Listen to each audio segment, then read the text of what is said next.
सोचिए आप एक छोटी सी नाव पर समुद्र के बीचों बीच अकेले हो। अचानक नाव टूट जाए, फ्यूल खत्म हो जाए, फोन की बैटरी डेड हो जाए और दूर दूर तक सिर्फ पानी और आसमान के सिवा कोई इंसान नजर ना आए।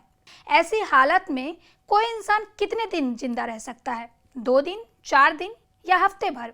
लेकिन अमेरिका के कैलिफोर्निया के रहने वाले 39 साल के काई सातो ने ऐसी ही भयानक हालत में करीब 30 दिनों से भी ज्यादा समय तक मौत के मुंह में रहकर जिंदगी की जंग जीती है। न पीने को साफ पानी था, न खाने को पूरा राशन, लेकिन उन्होंने हिम्मत नहीं हारी। आज के इस खास एक्सप्लेनर में जानिए कैलिफोर्निया से समुद्र की लहरों पर लिखी गई एक ऐसी मिसाल जो किसी फिल्मी कहानी से भी ज्यादा डरावनी है। न्यूयॉर्क पोस्ट की रिपोर्ट के मुताबिक ये खौफनाक सफर शुरू हुआ था 7 जून को। 39 साल के काई सातो अपनी एक छोटी सेल बोट लेकर कैलिफोर्निया के कैटालिना आइलैंड से निकले थे। शुरुआती कुछ दिनों तक सब कुछ बिल्कुल नॉर्मल और शांत चल रहा था, लेकिन सफर के करीब 2 हफ्ते बाद यानी जून के मध्य में समुद्र ने अपना असली रूप दिखाया। तेज हवाओं और लहरों के कारण उनकी नाव का मस्तूल जो सेलबोट को दिशा देता है वो टूट गया।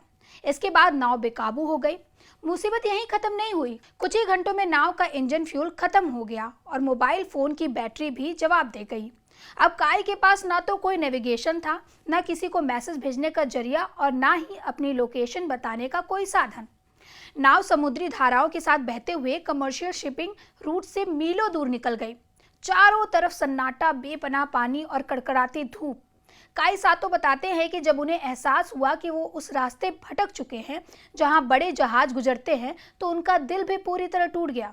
शुरुआती कुछ दिनों तक वो नाव में बैठकर सिर्फ रोते रहे। उन्हें लगने लगा था कि वो अब इस नीले रेगिस्तान में हमेशा के लिए खो चुके हैं। एक वक्त ऐसा भी आया जब वो अकेलेपन और खौफ के मारे उनके मन में अपनी जान खत्म करने यानी सुसाइड तक का ख्याल आने लगा। लेकिन जब इंसान के पास खोने के लिए कुछ नहीं बचता तो जीने की आखिरी उम्मीद जागती है। काई ने अपने आंसू पोंछे और फैसला लिया कि वो हार नहीं मानेंगे।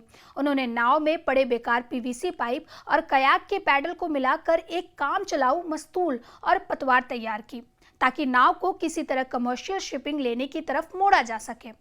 अब सबसे बड़ा सवाल यह था कि समुद्र के बीचों बीच महीने भर तक खाना और पानी कहां से आया। काई का राशन धीरे धीरे खत्म हो चुका था। उन्होंने बचे हुए ओटमील यानी दलिया के एक चम्मच से दिन गुजारे। जब ओटमील खत्म हुआ तो उन्होंने समुद्र से छोटी मछलियों और स्क्विड जैसे जीवों को हाथ में पकड़कर कच्चा खाना शुरू किया। लेकिन असली जंग थी पीने के पानी की। साफ पानी खत्म होने पर काई ने समुद्र के खारे पानी की नमी और रात में बाल्टी के किनारे पर जमने वाली ओस या नमी को चाट चाट कर अपनी प्यास बुझाई। यह तरीका बेहद अमानवीय और दर्दनाक था, लेकिन शरीर में डिहाइड्रेशन से मौत को रोकने का उनके पास सिर्फ यही एक अकेला रास्ता था। करीब 30 दिनों से ज्यादा समय तक समुद्र में भटकने और खुद बनाई पतवार से नाव को खींचने के बाद काई की मेहनत रंग लाई। उनकी नाव आखिरकार कैलिफोर्निया और हवाई के बीच मुख्य शिपिंग रूट पे पहुंच गई। तभी हवाई की तरफ जा रहे एक विशाल कंटेनर शिप के क्रू मेंबर्स की नजर इस क्षतिग्रस्त और टूटी हुई नाव पर पड़ी। क्रू ने तुरंत इमरजेंसी रेस्क्यू ऑपरेशन शुरू किया। पहली कोशिश में सीढ़ी काई तक नहीं पहुंच पाई, लेकिन दूसरी कोशिश में उन्हें सुरक्षित बड़े जहाज पर खींच लिया गया। जहाज पर कदम रखते ही जब काई को पीने का साफ पानी, साफ कपड़े और ताजे फल दिए गए तो वो बच्चों की तरफ फूट फूट कर रो पड़े। उन्होंने क्रू मेंबर्स को गले लगा लिया। आज काई सातो हवाई में अपने रिश्तेदारों के साथ पूरी तरह सुरक्षित है।